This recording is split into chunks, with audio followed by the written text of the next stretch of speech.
Hello, and welcome to the first Radical Think Tank video vlogcast.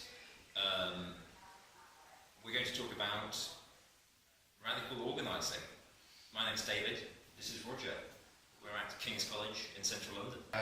I'm going to give a little bit of introduction to what we do, and then we're going to get going on how to organise red strikes. I'm Roger, I'm a PhD student here, and I study radical organising.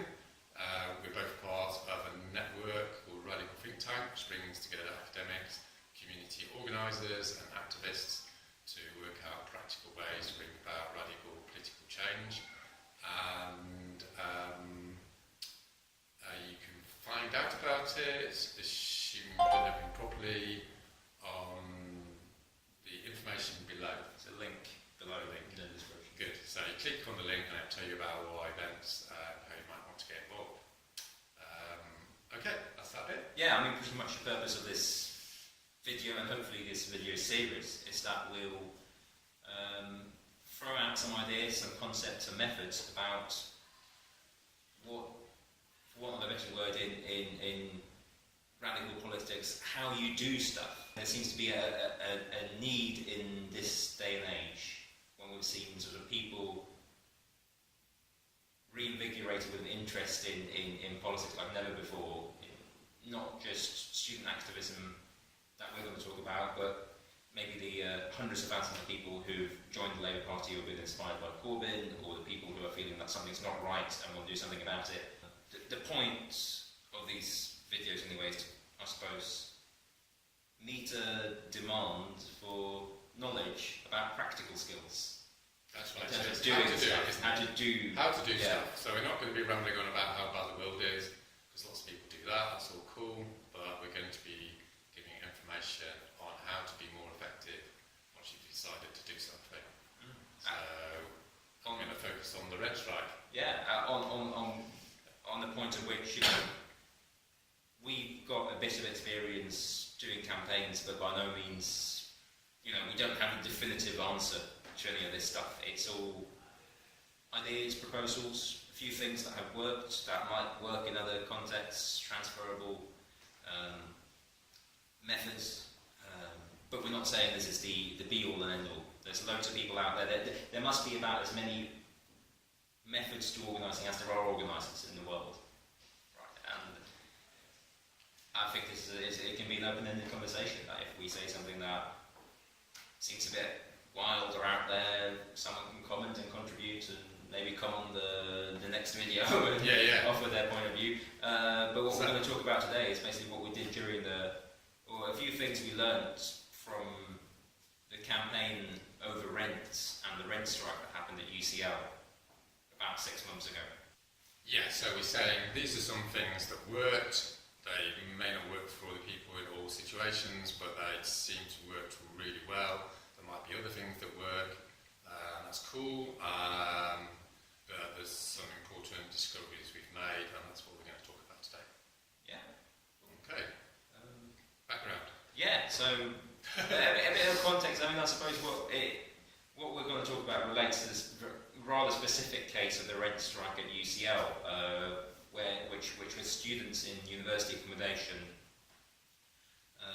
going for a rent strike, withholding rent en masse to gain some collective bargaining power to cut the rent.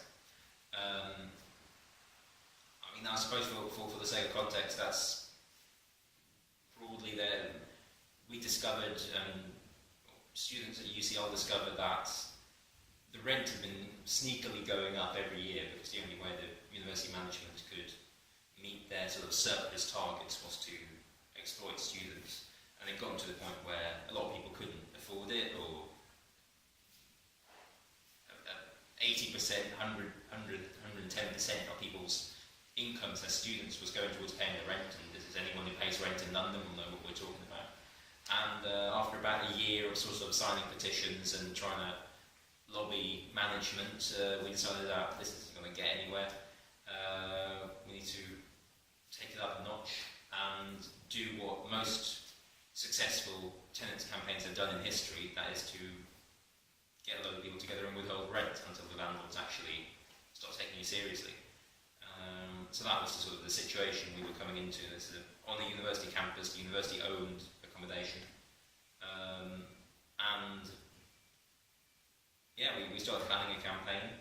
So 2 small strikes, weren't there? Yes, I mean there had been 2 kind of wildcat rent strikes the year before. About they happened. I think I'd say they happened about 5 or 6 months before we started planning the escalation of the campaign, which we did in summer of 2015. So in the autumn of 2015, we began implementing the strategy that we'd come up. And that's what we're going to talk about, what we learned from that. And when I say we, the people who were running the campaign were mainly students. Okay. Yeah. So what we're going to go through is 3 or 4 different things which we think were important in terms of actually winning the campaign. We're going to talk about how to organise meetings, particularly the first meeting. We're going to talk about the canvassing. We're going to talk about conditional commitment, which I'll explain in a minute. And we're going to talk about negotiating direct action after the strike happened. So what I was going to say was, if listening to this video and you're seriously interested in organising rent strike, obviously get in touch with us and we can always Skype to go through these details in more detail because there's quite a lot of nitty-gritty, as you might say here. But we're going to go over it in general terms so you get a flavour of why this could be really good and actually empower people to do a strike. Okay, so yeah, just to give a bit more context. So myself and David and a few other students met during the summer of 2015, and we decided we wanted to be really organised in doing this campaign. We didn't want to be making it up as we went along, so we did a timeline where we decided we wanted to call rent strike for January 2016 as the best time, and then we worked back from that to work out how many people we needed to mobilise and how we needed to mobilise them. And one of the first things we decided, which I'm going to talk about now, is how to organise a first open meeting. So this is very important because people are going to be coming along, they don't really know about rent strikes, they don't really know whether they're able to do anything, they're new to politics, they're new to this whole situation. And if they walk into the room and feel like they're alienated or not being listened to, then they're more than likely to decide not to come back. So what we decided was it'd be really good to organise a participatory meeting, and I helped to design this, and the general gist was as follows. When people come into the room, they were welcomed on a one-to-one basis, so people said hi, thanks for coming. Then they were guided to groups of chairs, around tables, so they already got into small groups of 6 to 8 people. The advantage of this was before the meetings happened, people would start chatting to each other because they're facing each other in the room, and they start to relax a little bit. And we had some biscuits and drinks and what have you, so they can have a little bit of a nibble, so everyone gets a bit more relaxed. So once the meeting started, then we didn't do big speeches or anything like that. We just did a short introduction to the background, to the rent situation, why it's too high, and how a campaign can sort of sort the situation out. And so the next thing is we had a go-round, which meant everyone went round in turn in their small group, saying who they were, why they'd come, and what they sort of wanted to get from the meeting, and just have a general introductory chat. So this was really, really important because, as I say, it relaxed everyone. Everyone was in small groups. People were quickly sharing stories about how crap the rent was, how the toilets were breaking, and sort of the general idea is lots of people realising it wasn't just them that was like having too high rent. It wasn't just them that had, things going wrong and nothing happening about it. So after that, basically the person who was the officer of the union sort of suggested that there should be a single demand for a rent cut, and that's what the campaign was about. But it was up to the meeting to decide how much the rent cut should be. So we split up into groups again, into the same groups, and people discussed the the different levels of rent cut the campaign would go for. And before people did this, people were given a bit of information. You know, they were told how much the profit was they were making. They were given a bit more information about the wider context. So in the groups, everyone had a chat about how much a rent cut should be, and cut long story short, they decided on a 40% rent cut because the university was making at least 40% sort of pure profit, as it were, and it was what you might call social rent. That's basically what it should be set at, which seemed, you know, the fairest way of doing it. So everyone was very pleased that they'd come to a decision about that, and a few people got up to say how great it was we made, you know, start this campaign. There was a real buzz in the air, and then finally in the meeting people split up to discuss what they were going to do. So this was like what you might call traditional campaign sort of situation, where split up, and some people talk about the media, other people talk about recruitment or canvassing, other people talk about designing the campaign and such like. So those groups all organised a coordinator and put together some basic ideas. So at the end of that, everyone went away, everyone seemed very pleased.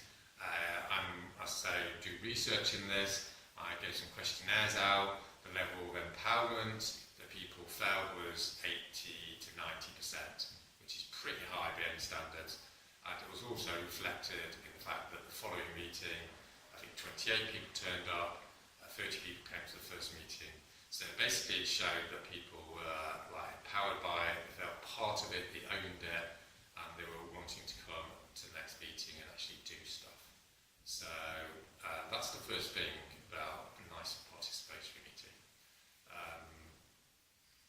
Is there anything else I should say? Yeah, no, I mean that's what's the plan? Why is it significant? Because you might say, well, you know, the way how political meetings usually done, I mean, you'd expect it to be sort of a tabletop speaker or someone, and everyone sits and listens for an hour and a half, and there's a Q&A, and people go home or something.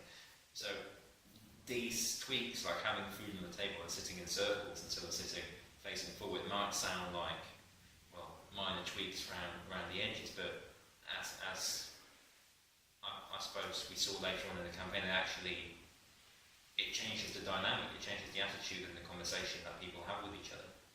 That's right, yeah. And a lot of it is like unconscious. You know, you've got 4 people standing in front of you, and you're not given a chance to participate in the meeting. Even if they've got great speeches, there's sort of unconscious messages. They're in charge, they're running the show, and you're just there to listen and will be told what to do. Now, this is a really bad way to mobilise people. Most people get mobilised when they feel like they own the campaign and they can do stuff themselves. So as it happens, I did do a questionnaire on a similar meeting the following evening after this first meeting. And again, I tested for how empowered people felt coming out of the meeting, and it was 20 to 30%, as opposed to 80 or 90%. So you couldn't get like more dramatic difference. So the take-home message is having speakers telling people what the situation is not the way to do it, even though lots of people do it that way. The way to do it is to split small groups, get people to discuss things themselves, and let people themselves make decisions about the campaign. Yeah, no, it sounds pretty cool. So, I mean, what you're doing is giving people the prerequisites to come to their own conclusions, right? You know, have their voices heard, because if you're talking in smaller groups as well, then everyone gets a chance to actually voice their opinions and maybe hear other people's opinions as well. You know, you don't have a typical platforming thing where, oh, this is the person who we all need to listen to.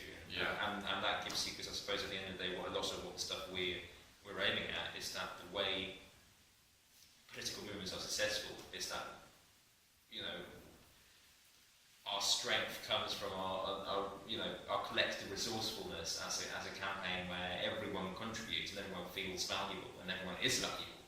Yeah. To be honest, and this is sort of a way that, I mean, again, there are other ways of doing this. This is, you know, maybe we haven't got the goal, you know, you tell us, but maybe this way encourages more people to feel that they can own the movement, then like the old hat kind of stuff. Yeah.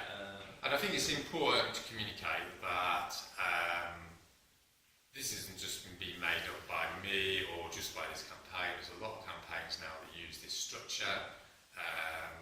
It's just been used by the IWGB union with the mobilised foster workers, and with similar results. Yeah, I mean, so it's been replicated a number of times. So in a way, it's a bit of a no-brainer. I think nowadays, if you want to mobilise people, you need to get them to split up into groups and talk to each other. Yeah, I mean, possibly it's something that arguably that's kind of existed in the student movement for half a decade. I think the idea that it's better to let everyone speak and respect everyone's opinion as well. Only us, us saying it is just trying to make explicit. Yeah. But sometimes as well, even with the best sort of, if you could replicate this, but you could still alienate people by being cliquey or sort of not friendly, frankly. Sometimes a lot of people are just unconsciously oppressive in their behaviour, and it's worth noting that. And what we're trying to say is that there are ways of articulating this. Yeah. Great. Okay. So we're going to go on to canvassing and recruiting. Yeah. Next step, David. Again, this is something that may be familiar to some people, may be new to some people, but as we knew from the start that the main tactic of the campaign for that particular year was going to be rent striking. The question is, how do you talk to, how do you ask people or see if people are up for that idea? By people, I mean the renters, because at the end of the day, they're the ones who will have the power. Because it's only when you have enough renters collectively withholding enough money that you actually have a strong bargaining chip. If there are people who have the power to do the campaign, how do you talk to them? And in housing campaigns like this, it's super easy because it's the people who live in the halls or the residences or the accommodation blocks. So it made sense to say from the start that, well, let's go out and talk to the people who will benefit from the campaign, who will benefit from running the campaign, or being involved in the campaign, who will benefit from winning a rent strike, basically. And I suppose part of the benefit of the strategic planning that we did at the start is that if you say to someone, yeah, we're going to organise a rent strike, it sounds like an impossible, daunting task, because there hasn't been a major rent strike. Well, until now, there hasn't been a major rent strike in London for probably, for a generation or something. So it sounds like this huge, impossible thing. But then you start thinking about that. How many rooms are there in the housing, in the accommodation blocks, or in the total student population, and what would be a significant proportion of them withholding rent? You put the concrete numbers and say, well, it's 4,000 students in the halls, maybe a quarter of them go on rent strike. That's 1,000 people withholding £1 million of cash. That's quite a lot of money to the university. And then you get, and from there on, it's quite easy to say, well, if we've got say 10 people in the campaign who are up for going out and doorstepping, essentially, it would take them a certain number of weeks to talk to so and so many people. If each person spoke to, on average, a few people in an evening, and you've got maybe, and again, this is a great benefit because you can adapt it to people's abilities. If someone's free one evening in a week, those people can get together, they can go into one of the halls, knock on the doors, and have a conversation. If people have more spare time or less, you can adapt it to that. But the important thing was, I suppose, having those face-to-face conversations on the doorstep. Because, I mean, if you sit somewhere and expect people to find out about the campaign and through reading about it or something, you probably would not have reached the results that we saw. Once you've gone and knocked on a few people's doors, it's not as awkward as it seems. In fact, some people will find it quite fun. You might say, well, aren't you just disturbing people? But I think a lot of people actually enjoy having someone to talk to on the doorstep, and if they don't, they say no, and you respect that and go away. But what was important is that you you speak a language that makes sense in the context, and in this case we're talking to mainly 18-year-old students and saying, we're trying to help out with the rent situation. Again, it's kind of the same principle that, people don't like being told what to do, right? If people get told what to do, you're almost less likely to do it, in particular if it's from some random stranger showing up on your doorstep. The essential thing that we were doing, and I think this is an important point about how to design canvassing, is we weren't knocking on the door saying, this is terrible, you need to go on rent strike. We were saying, we want to know about your situation. So that was the opening line, or after you introduced yourself. So that gets them to talk about what they think about the rent, and then what they think about the quality of the accommodation. And then you get into a little bit of a conversation. Once you've done that, then they're a lot more open to asking them about whether they'd be prepared to withhold their rent. Yeah, always begin by introducing yourself is always a good thing. So if you knock on the door and someone opens, you say, hello, I'm David, I'm from the UCL Cut the Rent campaign. So from the start, you're not some random person. So basically, asking questions actually, because so you introduce yourself. You could ask you some questions about your situation with the rent. Ask them about their rent level. Ask them about the quality of it. Get into a little bit of a conversation. So that's the first bit. And we've got a script if people are interested. We've got a script that you can basically use. And then you move on saying a lot of people are unhappy with the situation, with the rent. So would you be prepared to withhold your rent? And there's a particular way of doing that, which I can go on to with conditional commitment. The other thing is to say when there's a meeting, when the next meeting is. And I think when we started canvassing, we found that 5 to 10% of people are actually really, really keen. And those are the people to take their emails and get in touch with them, or ring them, text them and say, would you come out and help us canvass the rest of your hall? So you might start off with 2 or 3 people doing the canvassing, but then the following week there might be 5 of you, because you've recruited 2 people through actually your door knocking. So you can have an exponential process in principle by recruiting more people to come and help. What the other important things to remember when you again we were saying we this is kind of a proposal we've got that in order to cut the rent, what people before in history have done is withhold rent collectively, that sort of thing. Well, you're going to explain in a second how how best to pitch that, because it's basically the idea that if you ask someone, do you believe the rent is too high? Most people will say yes, because the fact of the matter was that the rent was too high. You can also throw in a few facts about, it's gone up by so and so much, and if the person you're talking to didn't think the rent was too high to begin with, once they have a bit of the historical context, so what was really important in our case, and I think a lot of the canvassers found this is, once you've actually said that 40% of their rent is actually going in profit, then people are quite shocked about that, because obviously they're already struggling to pay their rent, and then they realise they're basically being ripped off. And when I did interviews with strikers, I think that was one of the main things they said, was once they realised that this money wasn't being taken to pay for the buildings, it was just going into the pockets of the university, then that made them really annoyed about it and made them more prepared to collectively take action. But then also the important bit of inviting people in to the campaigns and saying, well, this is when we're going to have the next meeting, and if people can't come to the meeting, then this is also an advantage of actually going out and actively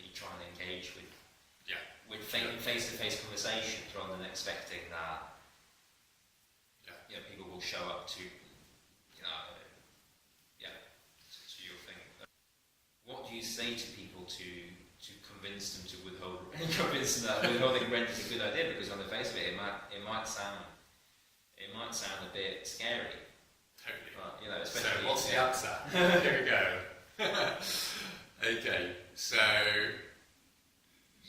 as David said, the big problem is if you knock on the door of the average tenant and say, would you like to go on rent strike? They're going to say no.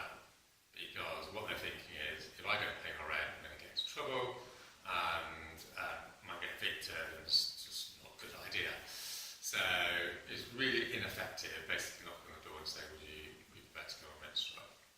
What works a lot better and what's been used historically in the 1930s in America and has been increasingly used is this notion of conditional commitment, is what we call it.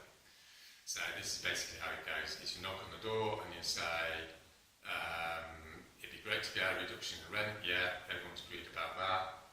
Would you be prepared to not pay your rent if there was at least another 200, 500, whatever, other people prepared to do that with you? So that makes them think, yeah, sure, I'll do it if there's loads of other people doing it, but I'm not going to do it unless there is. So in other words, their commitment is conditional on getting that critical mass to do it. So when we're knocking on the doors, as I say, we were initially saying, there's 5,000 tenants, we say, would you be prepared to withhold the rent if, say, 1,000 other students withhold the rent? And once you ask that, basically you double, roughly speaking, you double the number of people that are into it. And just to move forward in terms of the narrative of what we did, is we were initially going to try and mobilise the 5,000 students, but we didn't have enough resources to do it. And so instead of having, just stopping, we decided to redesign what we were doing, show some flexibility, and we just chose one hall which we thought was the best. So 300 people in this hall, tenants, student tenants. So we reckoned we needed 100 people in that block to give a conditional commitment to withhold their rent if 100 other students did the same. So we had a mad dash basically in January, just before they had to pay their rent, and we were going around knocking on the doors saying, would you be prepared to withhold paying the rent? And what we were also saying is, there's 40 students already committed to doing this, or 60 or 80. And once we got up to about 70, everyone was getting quite excited about it because they suddenly realised that this could happen. And they would start running around, phoning their mates on other floors saying, oh, have you committed to not paying the rent?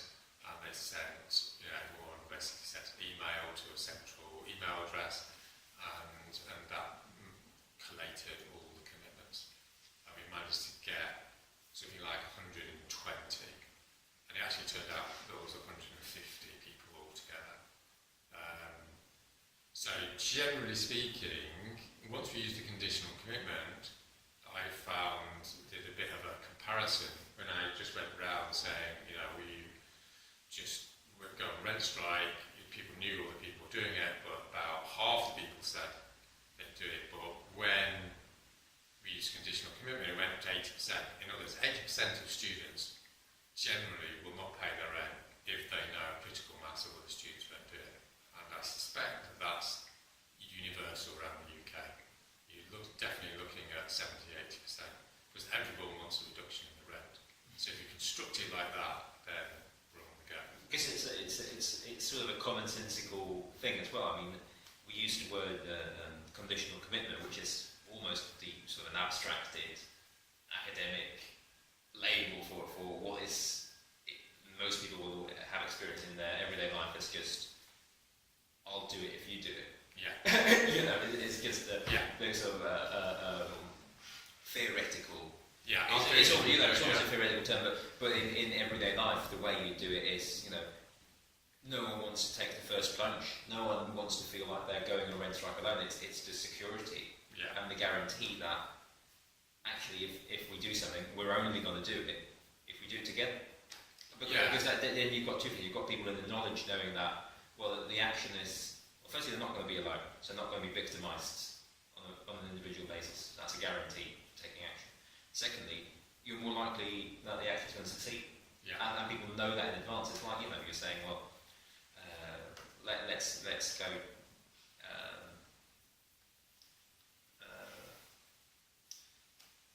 I mean, well, think of any. Well, it's like any strike, isn't it? Yeah, it's like any strike. No one wants to go on a demonstration if there's 20 people there. Yeah. It's basically, I'll do it if you do it, right? But you make that sort of. You've got that clarity, haven't you? Clarity, You've got clarity exactly. of expectations of others. It's worth pointing out, it's not a pledge. People aren't signing a contract swearing that they'll do it. It's still voluntary. It's still voluntary, but it still works because you've got down to clear, everyone, yeah. you've got clear information, haven't you? Yeah. So people choose to do it because they have the information. Yeah, yeah, and I think even if some people drop out, well, what has been shown a few times is, let's say 100 people are going to do something, maybe 90 actually do it, but what you often find is another 30, 40 will come along because they know it's a goer.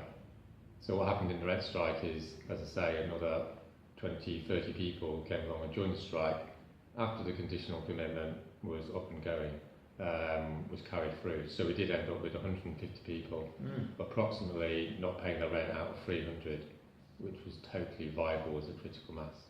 And well, what happened a couple of months later was actually that, that was the stone that started the avalanche. That's and right. Then, or the pebble, rather. The pebble. Because once people realised, well, look, these guys are withholding rent. They're fine. The management hasn't been able to victimise them, and I think that's the moment when we didn't realise it at the time. But looking back, I think that was the moment we could have realised that we'd actually won the campaign. Yeah. Well, not won the campaign, won the strike. The campaign is still going on, by the way. Check it out at RentCutUCL on Twitter. Well, we did have a plan, didn't we? Yeah, we did have 1,000 people out on strike. And it's quite amusing. I suppose to actually that's what we're trying to say from the start. We didn't. I mean, we don't. Everything we're saying is not. We didn't get it right the first time, but the results were the same from what we'd almost by accident planned. Yeah. In the summer, because it ended up being about 1,000, not 1,000 people at UCL, 800 people at UCL in the end, and they joined because they'd seen the example of the people who'd taken action first. Do you want to say a bit more then about? So the rent strike was on. When was it? About the 10th of January 2016. The authorities were informed. So what happened then, David? Yeah, well, I suppose that was important. I mean, because again, anyone, every campaign will work out the best way to do it for themselves. But I suppose what our campaign felt was important was to say, in order to have the legitimacy later, to refer back to say, well, we gave you a chance to negotiate before the strike started. Was that we sent an email to the university authorities saying, look, you've got a week, we want to talk to you about rent cuts. If you don't talk, there'll be a rent strike. So they didn't reply because they weren't taking it seriously at that point. They just ignored it at their own cost. But within a few months, they'd realised that this is not going away because, thinking back, it's almost as if, university students have a funny sort of immunity. This is something that if you're running a rent strike or you're planning a campaign like this somewhere else, you'll have to think about maybe slightly different strategies. But when we realised that the university authorities were definitely not going to evict anyone because they pretty much can't. They can't do that against their own students. Then the management has no choice but to actually meet you at the negotiating table. Because that's the only way. If their bullying, their kind of intimidation tactics fail, and again, this is where we realised it was important to build a community among the people who were on strike. And actually, that happened in some of the meetings as well, where the strikers had. We always made sure that there was food and drinks at some of these events. A bit more. We had pizza, didn't we? Yeah, well, there were. We had pizza.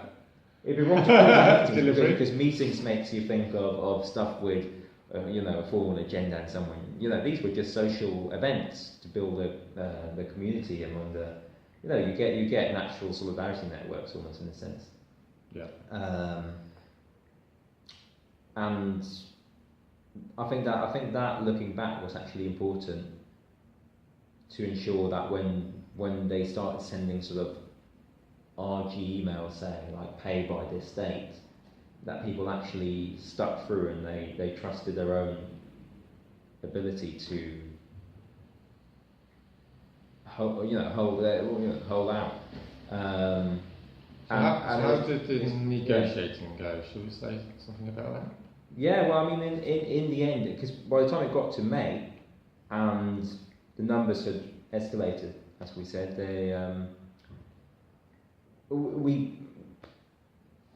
I think if you're thinking from the point of view of the management, what's going through their heads is that they're probably waking up actually to the realization that they're not going to be able to bully the rent strike into going away, and this will be the case with if you're doing other campaigns, if you've got some other form of leverage over a management, sooner or later, if you see things from their point of view, they're probably looking at it as a cost-benefit analysis, like, is it worth this carrying on, or do they want to end it?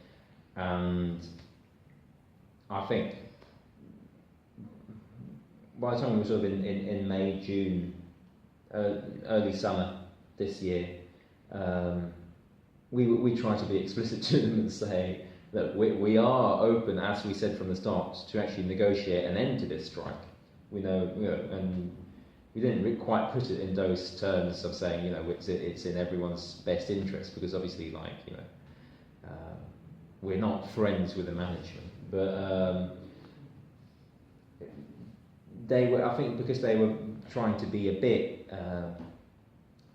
still be a bit high and mighty, and thinking that maybe they could still win somehow. We just had a few goes at occupying their offices. Yes, there was a little bit of direct action to shuffle them along. Yeah, and we said, these things are quite fun actually. It's super easy. All it took really was 10 people to walk into their open plan sort of management suite, and actually, this is nothing. They can't even, to put it literally, what we do, get 10 people say, okay, we're going to do like a mini action. Everyone gets a little briefing before the action goes ahead and say, okay, this is what we're going to do, a flash occupation, or call it what you like. And what actually happened was that we walked over to where their offices are. We walked in. We walked past the security desk, and the security, this has never happened before at the university, so they didn't know what to expect. 10 people walking in doesn't look particularly suspicious. Then you sprint up the stairs, and before they know it, you're in through their sort of glass doors. And we walked into the open plan office and said, okay, well, we're going to sit on the floor here until the guy comes down and negotiates with us. And well, I think it was a Friday afternoon, and by the time they realised we weren't going away, the guy showed up. That was good fun, to be honest. Yeah. And shortly after that, they entered formal negotiations, and at that point, there was pretty much no going back from their part. They conceded defeat and actually cut the rent. Yeah. Right. I mean, they've been making concessions actually slightly earlier than that. The campaign has changed the university's policies on a few different fronts. Well, it had a direct action element to it, hadn't it? Yeah. Well, so, I mean, direct action in the sense that... And then the negotiations basically levered by that additional bit of direct action. I mean, they weren't coming to us, so we say, well, it's just an additional bit of leverage to say, well, we're already withholding £1 million of your money. There's no way you're getting that without negotiating. So they knew that, we knew that, and then you put an additional bargaining chip in, which is to say, if you negotiate with us, we won't come into your office every Friday and stop you from working. Frankly, that was the power dynamic that we were trying to come up with, and this will work in trade unions. You do this; they've done this in the past. If they're, direct action trade unions, not all are, but, and a lot of campaigns know how to do these.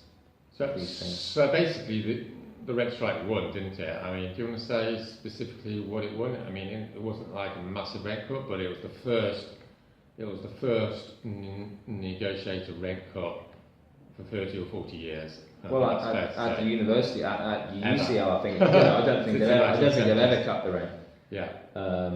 So they did cut the rent, and do you want to say specifically by about £1 million, all things taken together. The total value of the cut was about £1 million.